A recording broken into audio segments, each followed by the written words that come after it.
नमस्कार, 11 बजे 11 खबरों में आप सभी का बहुत स्वागत है। मैं हूं आपके साथ में अमनदीप। खबरों की शुरुआत करते हैं। फिरोजाबाद के टूंडला क्षेत्र में दो बाइकों की टक्कर हो गई है। हादसे में दो लोगों की मौत हो गई है।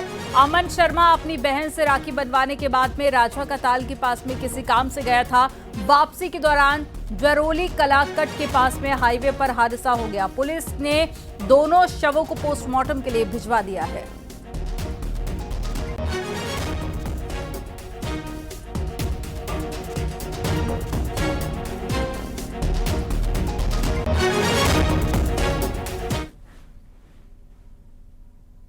और कानपुर में पान मसाला कंपनी के माल को फर्जी ई-वे बिलों के जरिए भेजने के मामले में पुलिस ने दो ट्रांसपोर्टर्स के खिलाफ केस दर्ज कर लिया है। जीएसटी विभाग की शिकायत पर पनकी थाने में मामला दर्ज किया गया। जीएसटी की बड़ी छापेमारी के बाद में करोड़ों की टैक्स चोरी का खुलासा हुआ। गलत बिल्टी बिजली फर्जी ई-वे बिल के जरिए पान मसाला ढुलाई कर करोड़ों की जीएसटी चोरी का मामला सामने आया है।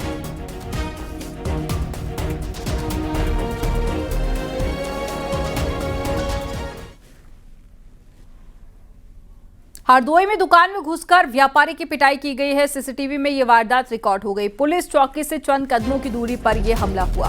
5 से 6 दुकान में लोग घुस आए और व्यापारी को बेरहमी से पीट दिया। इससे उसके सिर में गंभीर चोटें आई हैं। उन्होंने हमलावरों के खिलाफ थाना सांडी में नामजद शिकायत दर्ज कराई है। गाड़ी खड़ा करने की बात को लेकर वाद विवाद गाली गलौज किया गया व वैभव दीक्षित की दुकान के अंदर घुसकर इनके द्वारा मारपीट की गई। इस प्रकरण में थाना सुरसा पर सुसंगत धाराओं में अभियोग पंजीकृत किया गया है। अन्य आवश्यक वैधानिक कार्रवाई प्रचलित है। बागपत में महिला जिला अस्पताल में डिलीवरी के बाद में नवजात बच्चे की मौत पर परिजनों ने अस्पताल पर लापरवाही का आरोप लगाया। परिजनों ने डिलीवरी के बाद में बच्चे को माता पिता से मुलाकात न कराने का भी आरोप लगाया और कहा कि नवजात को बिना मिलवाए 2 दिनों तक आईसीयू में भर्ती किया है और रेफर की बात कही है।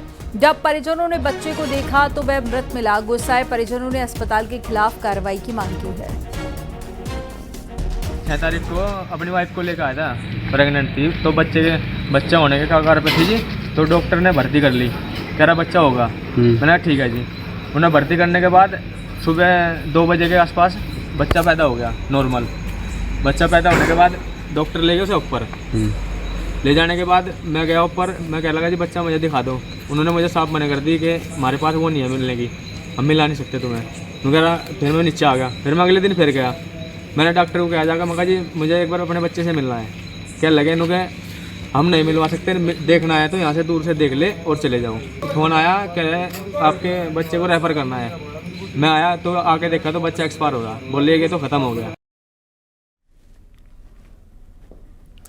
फिरोजाबाद में एक हैरान करने वाला मामला सामने आया है, जहां पर फर्जी कंपनी बनाकर किसानों के सैकड़ों ट्रैक्टर गायब कर दिए गए। इसका पता चलने पर पीड़ित किसान थाने पहुंचे और शिकोहाबाद थाने के बाहर पीड़ित किसान की भीड़ लग गई। आरोप है कि मथुरा हाईवे निर्माण के नाम पर सैकड़ों किसानों के ट्रैक्टर भाड़े पर लिए गए थे, जो बेच दिए गए। थानाध्यक्ष ने इन किसानों की समस्याओं को सुना और पुलिस ने जीपीआरएस लगे एक ट्रैक्टर को पकड़ा। शिकोहाबाद पुलिस ने आला अफसरों को इसकी जानकारी दी। रामचरण जी क्यों आए हैं थाना शिकोहाबाद, क्या मामला है? अरे ट्रैक्टर हमने लगाए थे जी, एग्रीमेंट कराया था उसने 25,000 रुपये महीने का। तो हमको तो कुछ नहीं मिला है। 2 महीना हो गए, करीबन 2 महीने। ट्रैक्टर भी गायब हो गया। ट्रैक्टर भी गायब हो गया। क्या कह रहे हैं अभी? अब तो कोई मिल ही नहीं रहा, तब गायब आएगा। मैनपुरी में बेकाबू बस के पलटने से हादसा हो गया। हादसे में 2 दर्जन से ज्यादा यात्रियों के घायल होने की खबर है। रोडवेज बस कन्नौज से जयपुर जा रही थी और इसी दौरान बस पलट गई। मौके पर पुलिस ने पहुंचकर घायलों को अस्पताल में भर्ती कराया। एक महिला की हालत गंभीर बताई जा रही है। पूरी घटना दन्नाहार थाना क्षेत्र के आगरा रोड मैनपुरी की है। मौके पे जाके देखा गया तो बस में जो लगभग 45 लोग थे, जो बस में से 20 लोगों को हल्की फुल्की चोट आई थी, जिनको तत्काल एम्बुलेंस की मदद से जिला अस्पताल में लाया गया था, जहां पर सबकी हालत ठीक है। इसमें से एक महिला 35 साल की है, जिनको अभी हायर सेंटर पर रेफर कर दिया है और बाकी कुछ नहीं।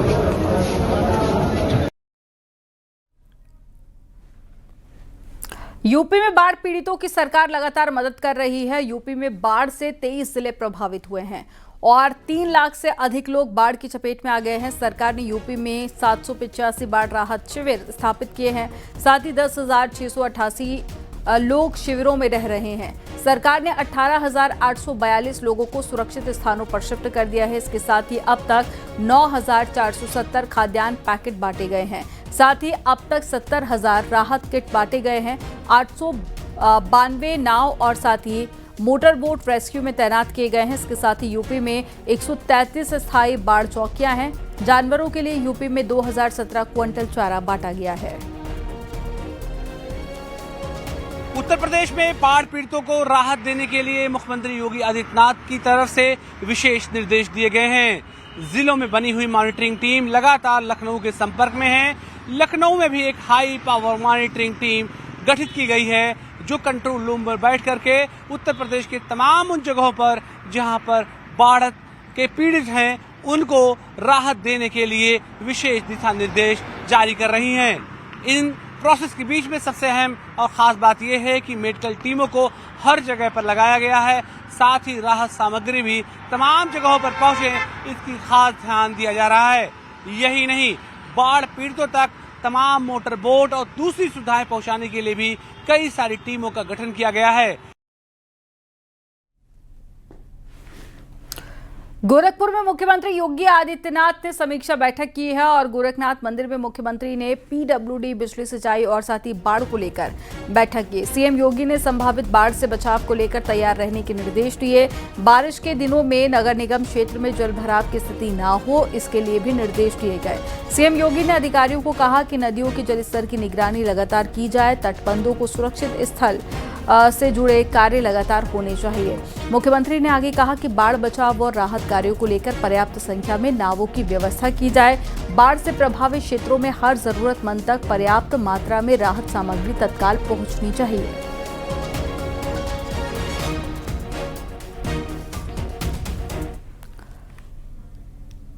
खबर मथुरा से है, जहां पर पहाड़ों पर हो रही बारिश और ऊपरी बांधों से छोड़ा गया 10 लाख क्यूसेक पानी का असर अब यमुना में दिखने लगा है। मथुरा में यमुना के जलस्तर में लगातार बढ़ोतरी हो रही है, जिससे अब बाढ़ का खतरा बढ़ गया है। मथुरा के प्रयागराज घाट पर यमुना 165 मीटर के निशान को पार कर चुकी है और 166 मीटर के करीब पहुंच चुकी है। यमुना किनारे खेत जलमग्न होने लगे हैं और प्रशासन ने अलर्ट जारी करते हुए यमुना के बढ़ते जलस्तर पर मॉनिटरिंग शुरू कर दी है। एहतियात के तौर पर जिला प्रशासन नजर बनाए हुए है। वहीं लोगों से जो आने वाले श्रद्धालु हैं उनसे भी जिला प्रशासन अपील कर रहा है कि वो गहरे पानी में न जाएं, क्योंकि यमुना का जलस्तर लगातार बढ़ रहा है। फिलहाल अभी यमुना खतरे के निशान से नीचे है, लेकिन यमुना के जल में लगातार वृद्धि देखी जा रही है। नितिन गौतम, न्यूज़ 18 मथुरा। कानपुर में गंगा नदी का जलस्तर एक बार फिर से बढ़ने लगा है। अब ये चेतावनी बिंदु के करीब पहुंच गया है। हरिद्वार से 1,11,038 और नरोरा से 2,21,804 क्यूसेक पानी छोड़ा गया। इसे देखते हुए बैराज के सभी 30 गेट खोलकर यहां से 2,48,880 क्यूसेक पानी निकाला गया। अब इसके चलते कटरी के गांव पर भी बाढ़ का खतरा मंडराने लगा है। इसके लिए जिला प्रशासन पूरी तरीके से अलर्ट पर है। बाढ़ चौकियों पर लगातार कर्मचारी तैनात किए गए हैं। पिछले कई दिनों से लोगों को राहत थी, मगर एक बार फिर से गंगा का जलस्तर बढ़ा है और ये खतरे के निशान के करीब पहुंचता जा रहा है। अगर अधिकारियों की माने तो अधिकारी जहां एक और मॉनिटरिंग कर रहे हैं, तो वहीं 1.5 लाख क्यूसेक पानी अभी तक छोड़ा जा चुका है। कानपुर के बैराज के 300 गेट खोल दिए गए और ऐसे में गंगा किनारे रहने वाले 40 से ज्यादा गांवों पर अब खतरा मंडराने लगा है। हालांकि अधिकारी पैनी नजर बनाए हुए हैं, मगर ग्रामीणों को ये डर सता रहा है अभी तो उनकी फसलों तक पानी पहुंच गया, कहीं ऐसा ना हो कि उनके घरों तक ये पानी पहुंचे। और ऐसे में ये ग्रामीण और कटरी में रहने वाले परेशान है। वीडियो जर्नलिस्ट आशीष पांडे के साथ अमित गंजू, न्यूज़ 18 लदुआ खेड़ा, कानपुर। खबर झांसी से है। झांसी समेत बुंदेलखंड के सभी जिलों में बहने वाली बेतवा, यमुना समेत कई सहायक नदियों का जलस्तर तेजी के साथ में घट रहा है। इससे लोगों को काफी राहत मिली है। बारिश रुकने से किसानों के खेतों का पानी भी सूखने लगा है।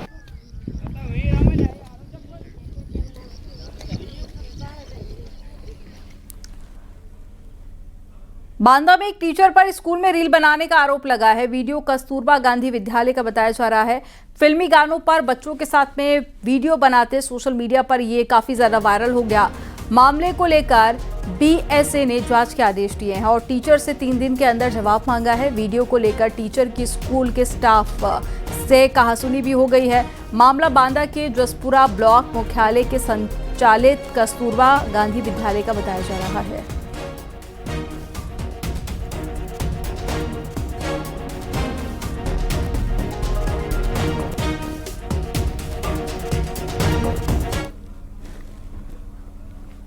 ऑपरेशन सिंदूर में भारतीय सेना ने पाकिस्तान की कमर तोड़कर रख दी है। जिन झूठे दावों पर पाकिस्तान उछल रहा था, भारतीय वायुसेना के एयर चीफ मार्शल ने एक बार फिर से पाकिस्तान को आईना दिखा दिया।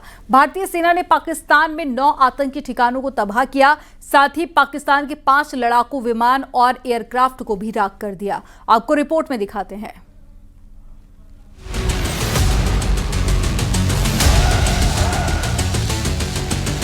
ऑपरेशन सिंदूर के दौरान पाकिस्तान को मिली बड़ी चोट। पाकिस्तान के 5 फाइटर जेट, 1 एयरक्राफ्ट हुआ तबाह। पाकिस्तान के पाले हुए आतंकियों ने जो जुर्रत पहलगाम में की, ऑपरेशन सिंदूर के तहत भारतीय सेना ने पाकिस्तान को नेस्तनाबूद कर दिया। महज 20 मिनट के मिसाइल अटैक में पाकिस्तान की धज्जियां उड़ गई। इंडियन आर्मी ने उसके एयरबेस राख कर दिए। पाकिस्तान ने चीनी मिसाइलों का इस्तेमाल किया, लेकिन भारत के मजबूत एयर डिफेंस सिस्टम ने उन्हें कबाड़ बना दिया। बहुत जल्द ही पाकिस्तान को समझ में आ गया कि युद्ध उसके बस का नहीं है और उसने 3 दिन में सरेंडर कर दिया। इसके बाद पाकिस्तान ने भारत से सीज फायर की गुहार लगाने में देर नहीं की। ऑपरेशन सिंदूर पर भारतीय वायुसेना ने सबसे बड़ा सबूत दिया है। भारतीय सेना का पराक्रम तो पूरी दुनिया ने देखा।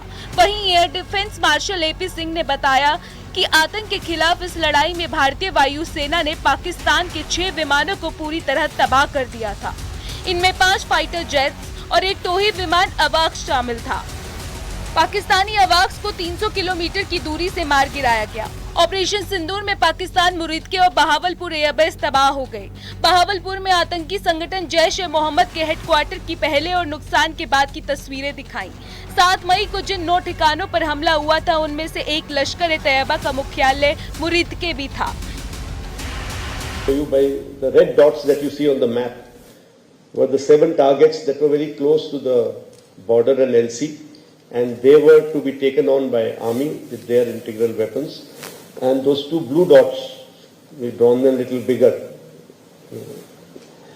They were the 2 main headquarter buildings, that is Bahawalpur and Muridke, headquarter complexes, not buildings, that were to be taken on by Indian Air Force. Weapons were used in these areas. Their INT agencies were involved, and in the planning we were all, the 3 services together along with other agencies. Air chief marshal A P Singh ने हवाई हमलों का श्रेय S-400 defence system को दिया, जिसने पाकिस्तान की हर चाल की हवा निकाल कर रख दी। Apart from these, the SAGW systems, mostly from, I'm talking about fighter aircraft are from S-400. We have at least 5 fighters confirmed killed and 1 large aircraft, which could be either an ELINT aircraft or an AWNC aircraft, which was taken on at a distance of about 300 kilometers. This is the actually largest ever recorded surface to air kill that we can talk about. And so this plan was discussed. Even the escalation metrics were made and discussed as to where can it lead to, what can happen, and when, if this happens, what is going to be our response. So it was a nicely planned out effort. Bharat की तरफ से पाकिस्तान को स्पष्ट संदेश दे दिया गया है कि आतंकी घटनाएं युद्ध के समान ही मानी जाएंगी।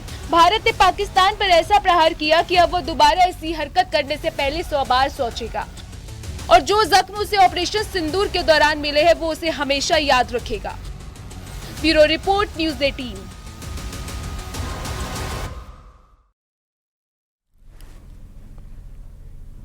ऑपरेशन सिंदूर के करीब 3 महीने बाद army chief general Upendra Dwivedi ने भी पाकिस्तान को घेरने की सबसे खतरनाक रणनीति से पर्दा हटाया।